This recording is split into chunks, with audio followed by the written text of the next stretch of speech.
Well, thank you. It's nice to see you all. This is a different kind of experience for me. I have spoken before lots of public hearings on community councils and zonings and all sorts of things, but never a situation in kind of talking about a reflection. Some of the things that Professor Wilkinson talked about, I'll be talking about some more. If there's things that you have some questions on, I was thinking I just kind of go through it and then just make notes and things. You know, the description of Western States Management. You know, I'm president of a real estate investment and asset management company for a multi-generation family office. You know, that in and of itself has a number of layers to it, and it's 30 years of history of how we've invested, what we've invested in, and what we've evolved to. I've been involved in that for over 30 years, and I started off working really on the boots on the ground in industrial construction, but also at the same time we were involved in securities, and that was just at the time where brokers were going from choosing stocks to choosing asset managers, portfolio managers. And so you started, instead of choosing a stock picker, you were selecting someone who was picking a basket of stocks already. And that you know, you really look now at the way the funds are and everything else, that's really primarily the way securities are now invested with. My role now has moved upstream. I'm primarily involved with long-term investment strategy for these various portfolio investments that have evolved over the 30 years. So that entails exit strategies. It entails partnership management and a lot of tax planning. You see the quote above, the author Emma Smith, "Life is like the river. Sometimes it sweeps you gently along, and sometimes the rapids come from nowhere." I don't know how many of you have even waded in a stream, let alone rivers, and found how quickly currents can move and take control when they look like they won't. And that's what I want to share with you a little bit, is use this as an analogy for my talk. I had an incredible experience with my wife several years ago to go on a whitewater rafting trip. And we were invited to run a river called the Futaleufú River. It's based in Chile, and it's commonly called the Fu. And it's known in whitewater circles as one of the most stunning and challenging rivers in the world. Now, neither of us are big whitewater rafters, and so we really took the trust in our hosts that we were going to be able to do this and survive it. And when we arrived and looked at the river the first time, it was roaring so loudly, we literally couldn't even hear ourselves talk to each other. And we looked at it and we said, we're not going down that. You know, there's no way. What are we doing here in Chile to do this? But the next day, our guides equipped us, prepared us for the experience of our lives. First, they showed us how to maneuver the boat. To prepare, we had to get in and intentionally flip in mild rapids. We did a safety swim where we jumped off the boat into the freezing water and learned how to swim to the embankment or to a rescue group. The guides make everyone who goes down the river do those difficult and seemingly unbelievable things that your brain's saying you shouldn't be doing what you do. You don't get in a river and intentionally flip your raft in rapids. But they wanted us to have that experience.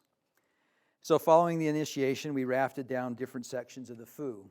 We chose the sections according to their difficulty. So the first days were milder, but still class 4, class 5, out-of-class areas. And the challenges became more and more difficult. And finally, on the 5th day, we entered into the section of the rapids we first saw when we arrived, and we went down it. And we survived, and we succeeded. And the experience was terrifying, it was thrilling, and it was rewarding. And I make that comparison because that's like my career. And I can really project for all of you, that's what a career is about. All of those emotions and the tools you need in dealing with all of those different kinds of experiences that lie before you. So let me share some insights with you today.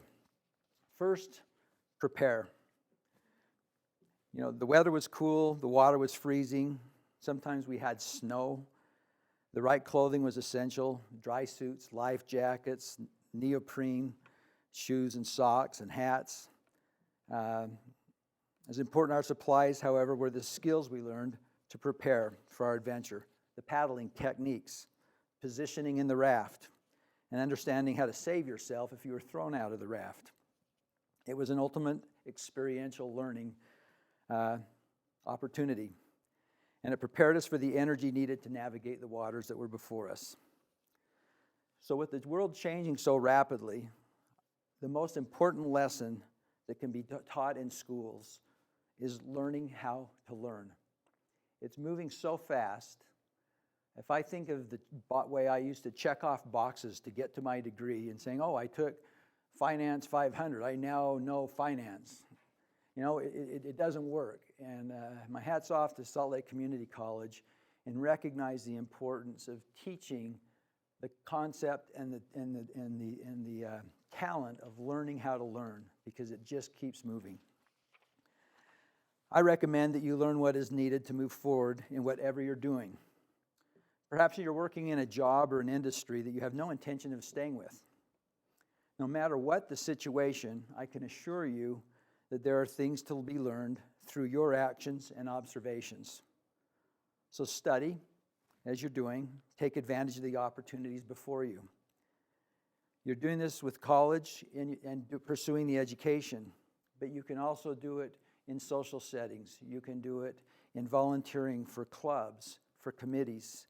All of these opportunities give you opportunities to learn and observe and absorb. And so even in the most negative of situations, we can look at COVID and we can all find some silver linings to a very, very challenging situation. And that's what I would encourage you to always do, is look for that opportunity of what can I learn from this situation. Second, learn from others. Before going on the river, we were instructed by the raft guide the importance of listening to him and following his lead. Our guides had real-life experience. They were training us to know the tools for safe and successful routes through the boiling river. Teamwork was essential. You don't do it alone. School helped prepare me, just as it's preparing you. You have so many more education. I look at the breadth of education opportunities. We were talking about Northwestern and the breadth of coursework and classwork and practical education that is now being offered. And those are all opportunities. Same with your career path and whatever company you're with. Not only the job you're doing, but observe other jobs. Observe how those jobs are being managed, how they're being handled, and learn from that. Even though you're not in the driver's seat of it, that you can observe and learn. When I first attended the university, I'd never really thought about going to graduate school until a finance classmate of mine named Jeff Morrow introduced me to the idea of graduate school. While I was still focused on grades and graduation, Jeff had a plan in place beyond a degree, and he encouraged me to get involved with him in university student government. What seemed like a really simple commitment opened the door to many future opportunities and experiences.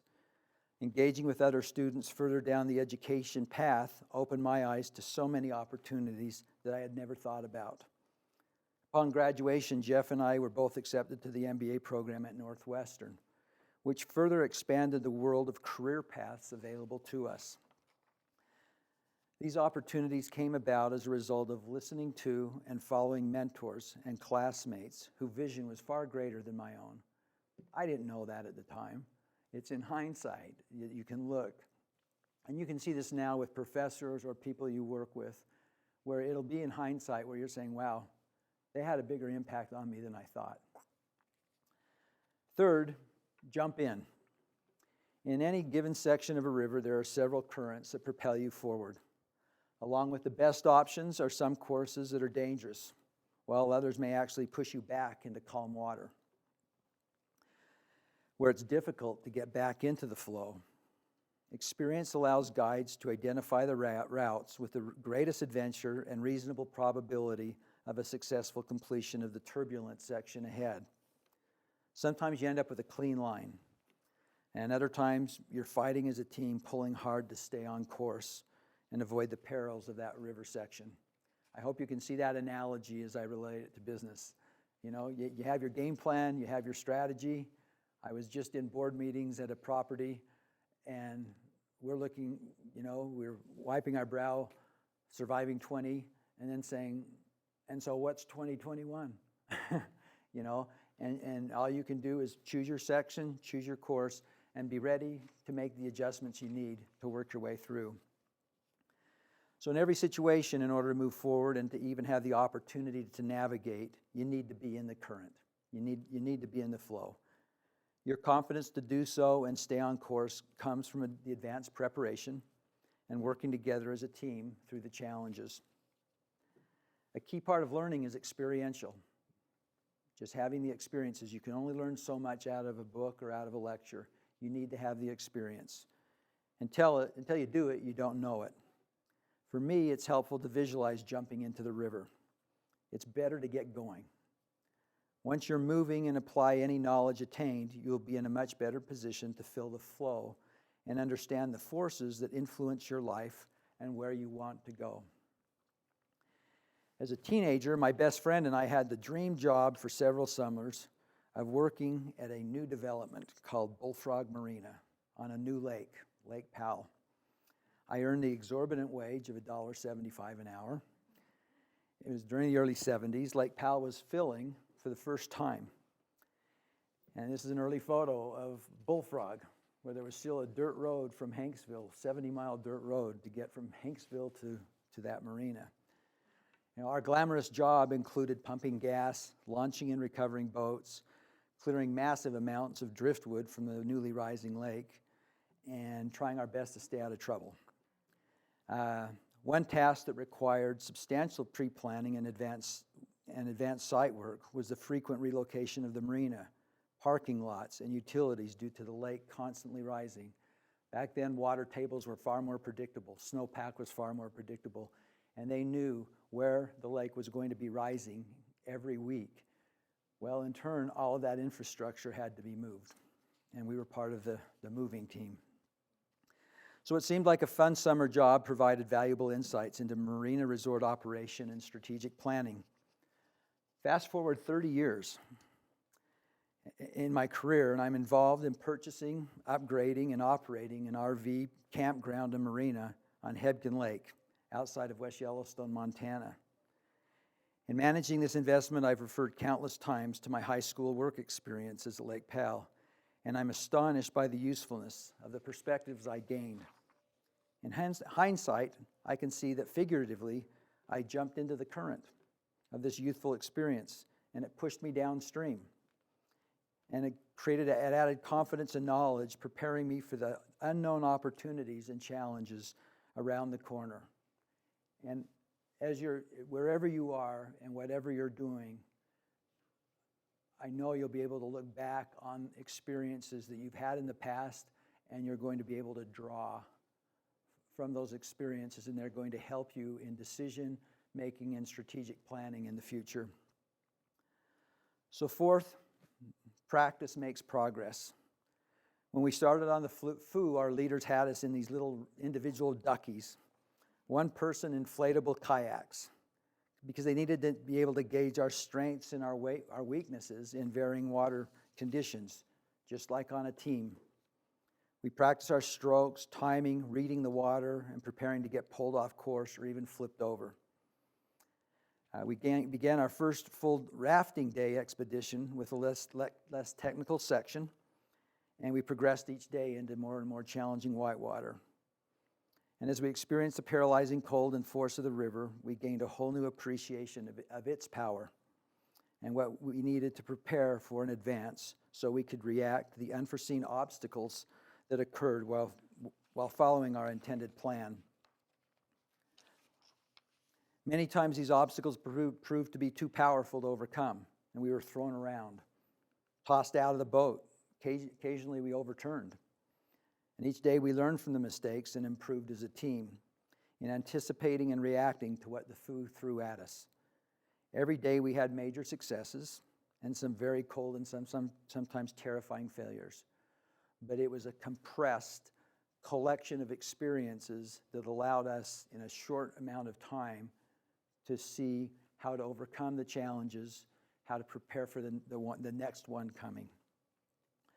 The food gave me a deeper appreciation of learning from positive and negative experiences. So I'd ask you, what takeaways can you find in your workplace, in your academic coursework, in your social encounters that will give you new perspectives? There's a reason that a common interview question is, tell me where you failed, and how did you address it? While a student at the University of Utah, I worked in a hospitality management internship, which entailed learning and experiencing different areas of the hotel industry. During the course of this one-year program, I worked through the major areas of a 400-room hotel: night audit, front desk registration and reservations, guest services, marketing. It was an amazing overview in learning the different areas of hospitality. Although I had little interest in pursuing a career in the hospitality industry, it made my business coursework far more meaningful, as I could see the practical application of the various classes I was taking. I had no idea that having this exposure to a specific industry, hospitality, would provide important first-hand experience years later in my work as a developer and investor in several hotels. Working at Lake Powell, serving in student government, participating in an hospitality internship, embedded in operational, financial, marketing, strategic awareness that certainly was part of the foundation that provided me with the confidence to develop industrial space, office space, retail space, hospitality space. In every case, these projects were undertaken by a team that required intense collaboration in order to initiate, to develop, and to manage the investment. But when I look back, so many of those skills weren't just the number crunching or the paper writing. They're the skills developed by watching, observing, and experiencing along the way. Fifth, try new waters. My first job following grad school was at GATX. You may see that acronym on the side of railroad container cars. Next time you're at a railroad crossing waiting, you'll see tank cars go by and it says GATX, Great American Transportation Company. But they also had a very large equipment leasing business in San Francisco, leasing large capital assets. So I worked in downtown San Francisco and was hired as a financial analyst. That's the beginner spot. The job entailed developing the financial deal structures for use by a global sales team, bidding on lease proposals for capital equipment-intensive businesses. So we provided lease financing for large commercial aircrafts, offshore oil rigs, mining equipment, and the like. Capital-intensive equipment businesses, such as airlines, continue to use leasing as a form of financing large capital equipment. They are able to retain the asset, but they're able to retain their cash for operations. You can imagine right now with the world we're in right now, how there's a lot of leasing companies trying to negotiate with lots of capital-intensive businesses and saying, we want you to stay afloat. How do we stay afloat? But it's really an important part of financial structures for businesses that are very heavy in the equipment side.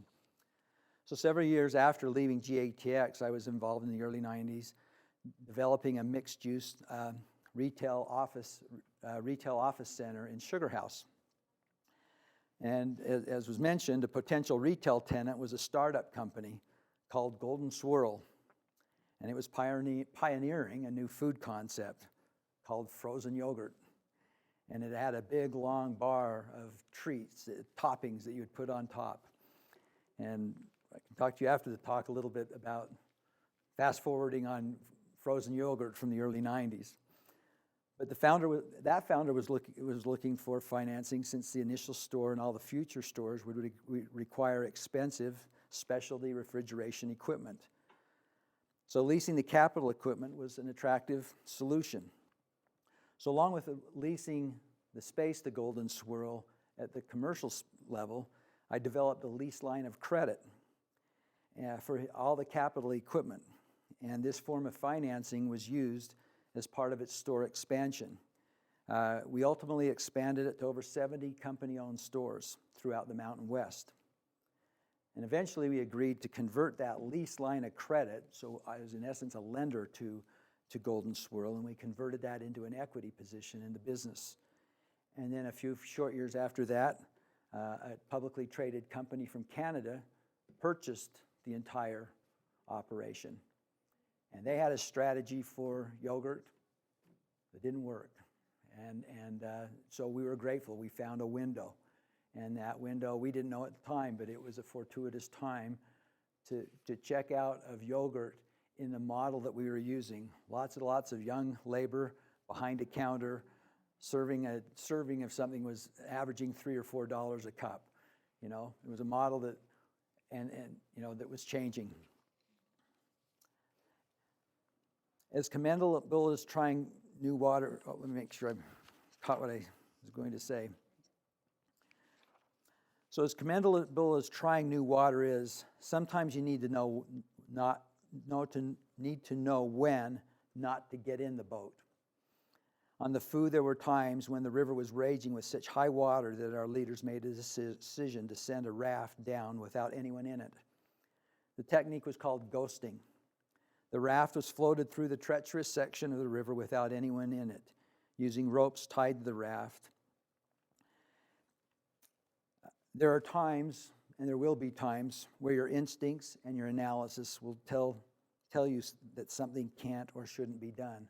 All of our guides had run these sections before, but they were listening to something beyond a prior experience. They were listening to a further analysis and instinct. Most often in business, there's still a way to create a test scenario. You set up a model and you run the model. It's important to make the model as realistic as possible. Observe how it performs and be willing to learn from the results. I think that's the hardest time. So oftentimes you see the deal that you just know can't go wrong. You know, you just know you should do it. Or the job that sounds so attractive, but there's just an instinct that maybe I'm not looking at all the cases.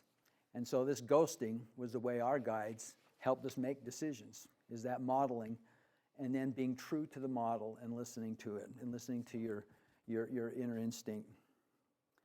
So the ghosting option in one section, in particular on the Foo, confirmed our leaders' initial instincts, and that the section was simply too dangerous, and then to undertake it on that day. So we altered the plan, and we hiked a long way, carrying rafts, around the section to avoid a potentially dangerous or disastrous decision. There are plenty of investment opportunities I have chosen to pass on.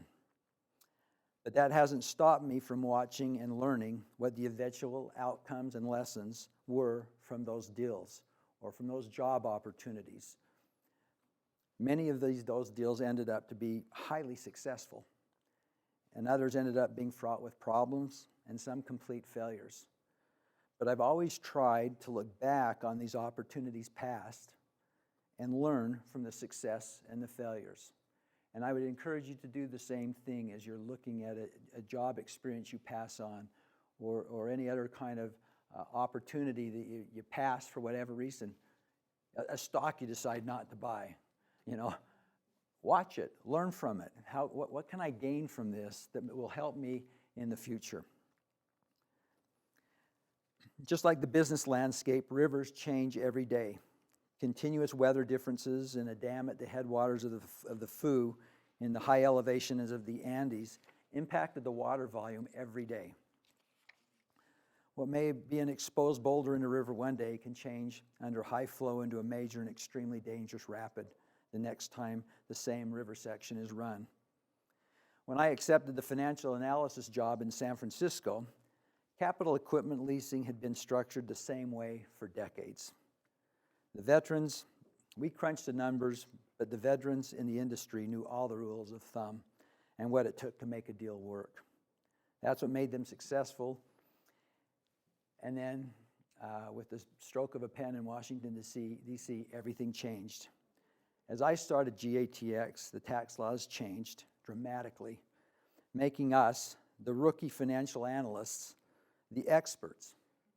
As we built the new financial models, working the numbers and using the new tax law to understand how future business investments would be structured. I think we've seen that oftentimes in technology in particular. I remember at Westminster, the woman in charge of technology was saying, my best hire is always the newest person coming to campus, because of the experience they're having in the ever-changing flow of technology and information. In the late 80s, another colossal change occurred with the collapse of the savings and loan industry. But with every challenge, there's an opportunity.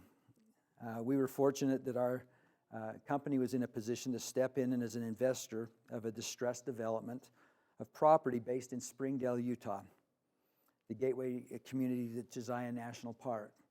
And I understand 30 years ago, Zion National Park was about a 4-month season. Memorial Day, Labor Day, maybe late Labor Day. A little different than it is now. The original investment concept was for a golf course resort along the banks of the Virgin River, spanning the length of town. But through a long and difficult process, that plan was nixed. The alternative plan, which turned out to be better, was the development along the banks of the river of a hospitality campus consisting of 3 hotels and a beautiful standalone restaurant and a residential development. That has allowed us to have flags that, for example, a Holiday Express flag is a very strong European flag. When you have lots of travelers coming from Europe and they go online, like we all do, you tend to gravitate first to what you're comfortable with, and then you explore from there.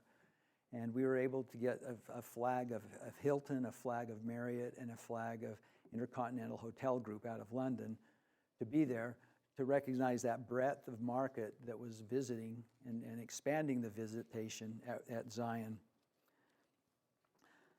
But in addition to investing in hospitality projects near the national park, we've been investors in a downtown Salt Lake hotel. And as you probably all know, because I think every one of us in this room can talk about an industry you're aware of or industries you're aware of, that when the pandemic exploded, businesses took a hit and hotels took a big hit. When Zion National Park closed, we closed 2 of the 3 hotels, over 220 rooms, because there's no business. The means of transmission of COVID was uncertain, and tourism dwindled. And it's difficult to describe the pain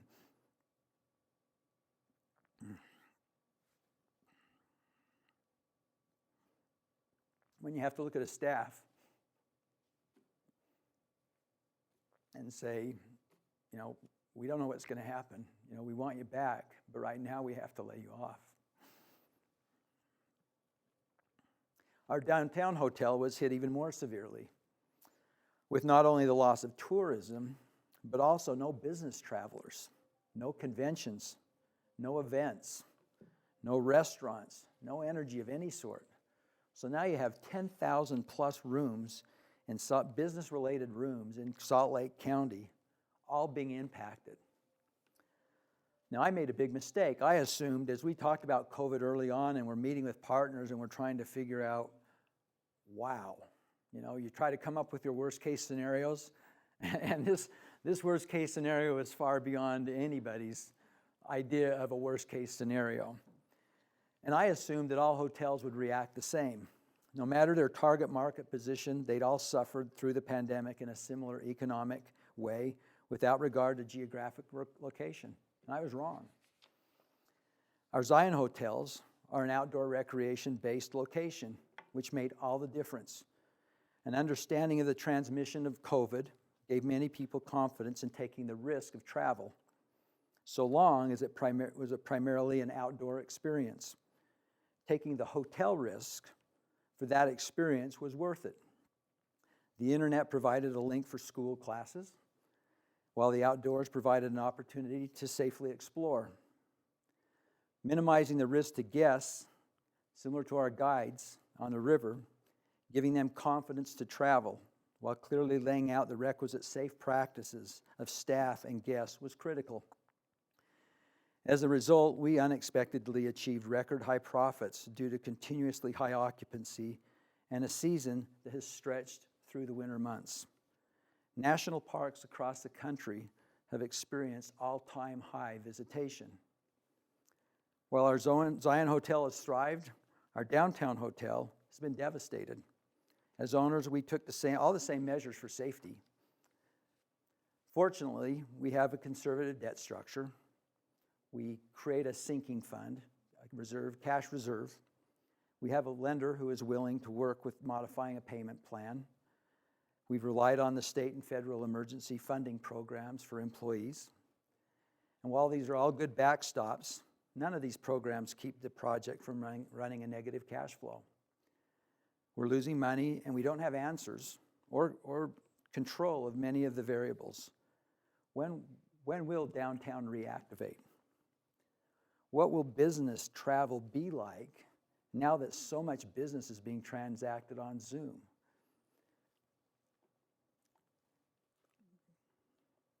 What about conventions? Will there still be a new skin convention that entirely fills downtown Salt Lake? What will it look like? Will it be smaller? The same? We don't know. All we can do is kind of try to choose our course through these rapids with the best information and knowledge we have, with the best preparation we can have of the tools that we have at our disposal, and take the shot.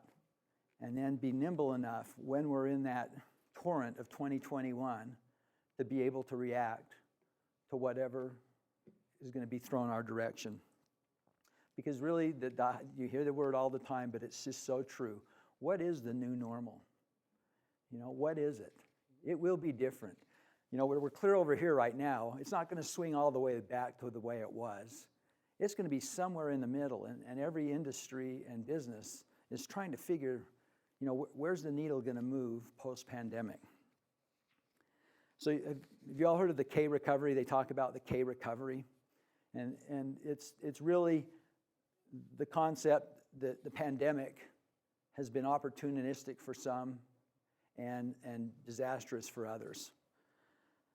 So they typically talk about it as industries. But in hospitality, as I explained to you, we're experiencing the K curve within a single industry, hospitality. Zion is having dramatic, wonderful results. And it's the same with every national park or area that is near recreation. Salt Lake, slow recovery. Not this year, it's hang on, don't get thrown out of the raft. Let's just kind of figure our way through it. But the disparity is that way in every industry, and it's interesting, and a chance for you to absorb and observe is how are businesses trying to negotiate this section of river. How fortunate it is if you're a coffee shop that has a drive-through versus the coffee shop that doesn't. How fortunate you are if you've got Lululemon style clothing and you're not trying to sell business suits and business shoes, and you can just go down that road and find those who are trying to do course correction and others who are just saying, no, you know what, this is the course I'm on, I'm going to stick with it. Plan on change.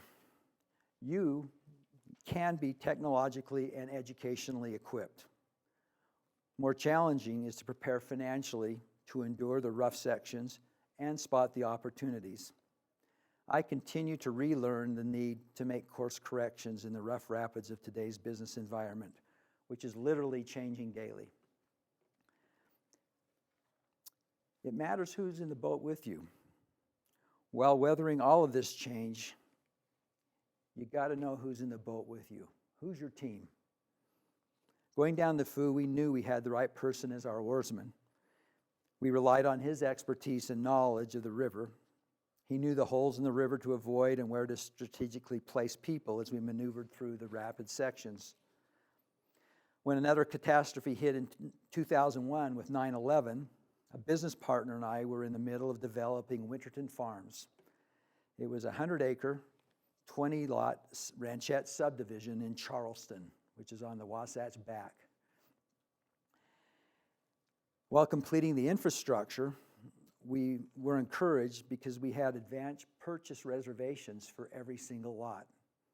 So that's the line we're on. You know, we're making it through just on the strategy and plan we had. But then, as soon as the terrorist attack hit, every single reservation was canceled. In fact, every real estate category across the country went into a free fall.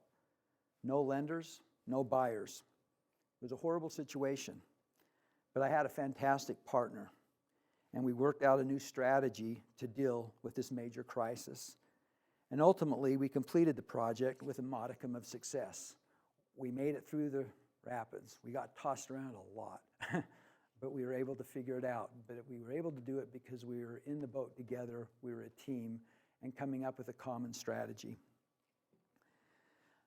I've had great projects with difficult partners, and I've had difficult projects with great partners.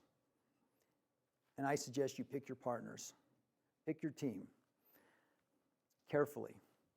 Your team members will make all the difference in job satisfaction and the long-term success of the business.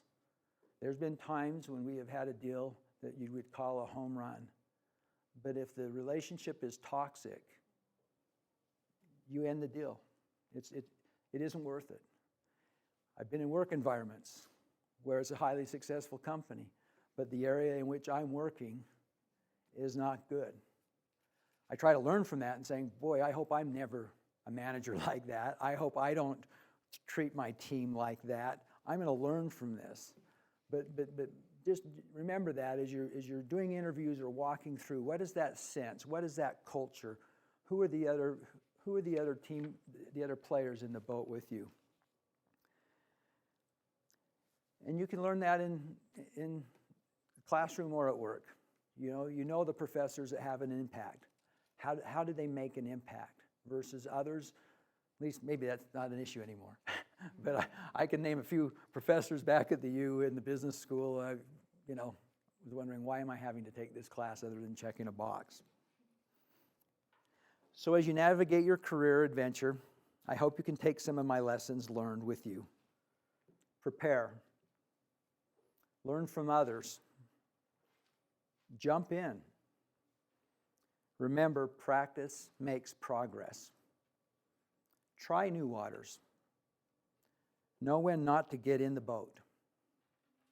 And plan on change. And choose who is in the boat with you. It's a challenging time in our world, but with every challenge comes an opportunity. Every obstacle and current in the river creates an opportunity for an even greater adventure. Similar to the changes I experienced with financial variables at play in the 80s, you're entering your careers at a pivotal time. At this moment, every key business variable is in the process of change.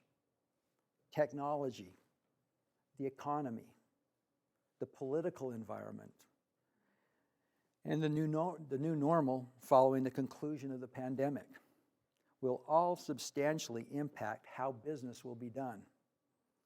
Your preparation for these changes through education and your current work experiences and your personal observations are works in progress, preparing you for the changes ahead.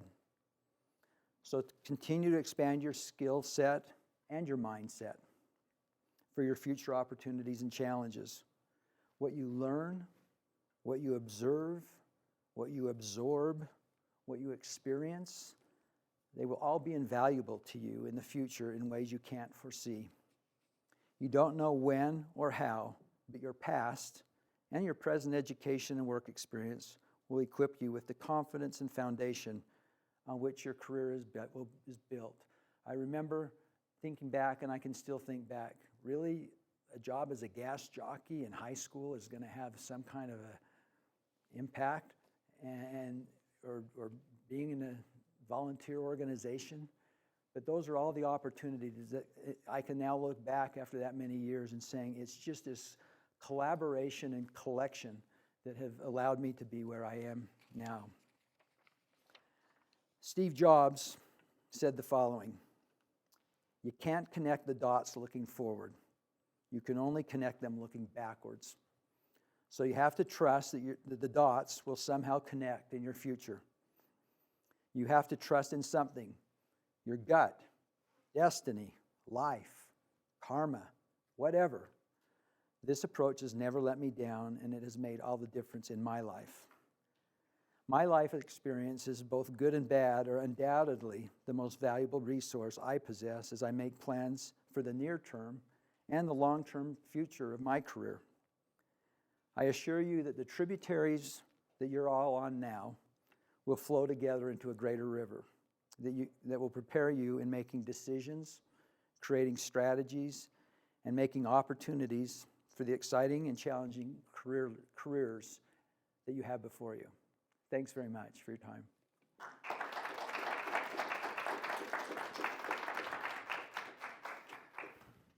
Any questions? Yeah. So you mentioned at the end the importance of having a positive partner, a non-toxic relationship. Have you, with your experience now, how have you deciphered who's going to be a good partner and what?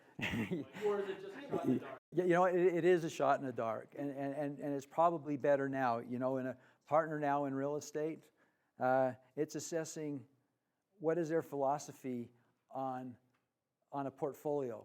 Do they want to flip a portfolio or do they want to keep it? What is their capital structure if a bank comes calling? Are we all in this boat together on the same idea? If you're buying a piece of land together, do you both have the same vision of what that land's going to be? And so I can now ask a lot of questions where before where I say, oh, I know this guy, he's a really nice guy, and this is a cool piece of land, and yeah, this is going to be great.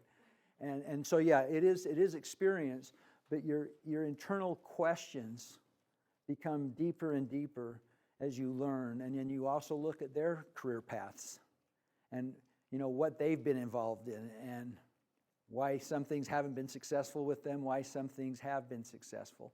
Knock on wood right now, the portfolio we're involved with, we have the kind of partners that we want to have. We're all just hanging on, through this period of time, and grateful for the things that are working, because you also have things that aren't working. But yeah, that I think sometimes, have you ever gone into a room or someone walks into a room and you can feel their presence? It's just like you can feel that. I think, I can walk into a meeting or to an office. A boardroom meeting's a really good example, or a small class or whatever. You can walk in and you can it's almost tangible what you can feel. And so you listen to that and you try to figure out what's causing that, either positive or negative. It's that energy. And I believe it to be a very real variable to listen to and to make part of your decision-making process.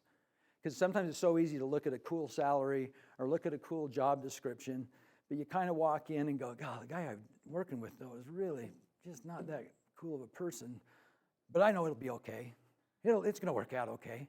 And it just may be a real rough set of rapids. And you're still going to learn from it. But I just wouldn't discount that sense you get about the people with whom you're engaging.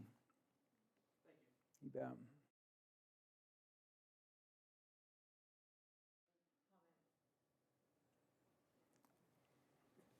Yes? What other adaptations are you making during COVID, and what do you see for the future in, 2021? Yeah. What are you absolutely doing? Good question. We're having a really interesting experience right now. We rebranded a hotel at Kimball Junction, Park City, ski resort mecca, wonderful, Marriott product, killer reservations. Guess what variable we didn't think about? The power, the snow was part of it, but the other component, the power of Icon and Epic passes. People who could get here. We have a friend who works at Deer Valley Customer Service at Stein Erickson. over Christmas, they had no passes to sell because they were sold out based on their COVID constraints. And so people had flown in and couldn't get a pass. The Epic and Icon model, that's a national model of purchasing ski passes, we're having to now reconfigure. We're asking people when they're making a reservation, have you made a reservation for a pass? Do you have an Epic pass? Do you have an Icon pass? What canyon are you skiing in? Because if you're going to Snowbird, make a parking reservation. If you're going to Park City, make a ski reservation. If you're going to Deer Valley, an Icon gets you on the slope, otherwise you got to do this. I mean, the decision tree that has happened to our property on that is crazy. Downtown, you can only chase the rate down so far. There are just too many rooms. I'm a huge believer it's going to come back. People need to have that collaborative opportunity. But if a law firm I work with has just renewed a lease, there are 300 attorneys in 200,000 square feet. They just renewed their lease. They still have 300 attorneys. They renewed their lease for 90,000 square feet because they're finding the efficiencies. I have a son-in-law and two sons in tech. They haven't been into the office in a year and have been told, you know what, we're not sure your department, you're in a global thing, we're not sure your department is coming back. One of my sons works at Pluralsight and looking at that big, huge building, and they're asking the question, holy smokes, unless we grow, we're not quite sure what it looks like. Every time I drive through Utah County and look at all the different things, I wonder, there's huge success in technology, and technology will continue to go. But what will the business model look like? And so, commercial office, I'm not sure what it looks like. I think it's going to be a slower absorption. Hospitality, if you're in the right place, it works. If you're an RV sales company or you rent RVs, you're knocking it out of the ballpark. You can't get an RV reservation anywhere. Retail, depends what you're selling. Like I said, Lululemon, doing great. Nordstrom's, tough project. Is that going to return? Will that return? I don't know. I think people are still going to want to go back out to restaurants. They're still going to want to have that social interaction. Campuses are trying to ask the same questions. Hats off to Salt Lake Community College and really being one of the leaders on the front end of already delivering a lot of online education, already having multiple campus locations, and trying to be nimble enough to saying this is going to be a different year and adjust accordingly. Still lots of hurts. It's a bunch of rapids and a lot of course correction. But Salt Lake Community College, more than any of the other universities I'm aware of, has been nimble in trying to do course correction and providing paths for their students to get to where they want to go. Just out of curiosity, because we are talking about these really weird times where everything's kind of being thrown up in the air. Yeah. And things are going to change moving forward, which is really exciting, especially at our age group coming out. Right. And starting. But question, considering we're talking about the hospitality businesses that you have here in downtown versus Zion's, and is that a diversification in your portfolio, so to speak, Yeah. that you had anticipated, or is, how thought out how do I say this right? Success in your life. How much of it did you plan for, and how much is it opportunity and you take it and you run with it? It's fortuitous, and diversity has been very helpful for us to choose partners who are experts in those categories. I started out as a developer doing industrial tilled-up warehouse. I didn't have expertise in hospitality, but we found a partner who did. And he could bring that expertise along with the questions I had about construction and financing and that partnership and creating pro formas that were worst-case scenarios, the best-case scenarios. But it's the same thing. There's an old adage sometimes where they say that a lot of these tech individuals who do really well in tech, the way they sustain their capital is by diversifying their capital after they've hit the home run. Now, of course, then you can come up with an example like Elon Musk or something who just doubles down every time and has done well, but there's a lot of others who have done extremely well, but they stay in a very, very narrow niche and bet the farm on a particular component. and then you swing with that pendulum. And so that diversification idea, and I think that's the same thing with your job skills and your skill set, is taking the opportunity to take a coding class, even though you don't think you're ever going to be in coding, but you don't know, and might it help down the road in something else. And so I think that breadth of experience, I mean, I think that's what I was trying to show is just all of those different experiences have helped me to be where I am. And so my strategic planning right now is really different for the next couple of years. But long term, I'm very encouraged by the Utah economy. I'm encouraged by, what's happening, but we got to get there. And that's the unknown, sequence we're in right now. Just that interesting example of adjustment is that when I'm talking about 1980, a jumbo jet back then cost about $100 million. And that jumbo jet, when I arrived at San Francisco, you would depreciate that $100 million asset over 30 years. And you're familiar with what's called the prime rate. I'm just not sure what everybody has in their business thing, but it's the best rate at which you can borrow. The premium Class A borrower can borrow at the prime rate, which is usually 3 points over what the banks borrow from the feds. So right now, interest rates are so low that a prime rate is around a little over 3%. When I came out of grad school, the prime rate was 22%. And that jumbo jet was depreciated over 30 years. But to try to get that inflation back, because to borrow $1 million and to pay $200,000 a year on interest was paralyzing the economy. So with the stroke of a pen, that $100 million jet got depreciated over 5 years instead of 30. And then interest rates started coming down and business started to heat up. So then what I say, when you look at the variables you've got going now with the amount of money that has to go out in order to address the challenges we have, and with all the different things going on, I have no idea how that mixture is going to kind of spin out, but it's not going to be the way it is we're talking today. And I'm not saying it in a sense that the sky is falling. I don't believe that. I just know that the landscape's going to be different.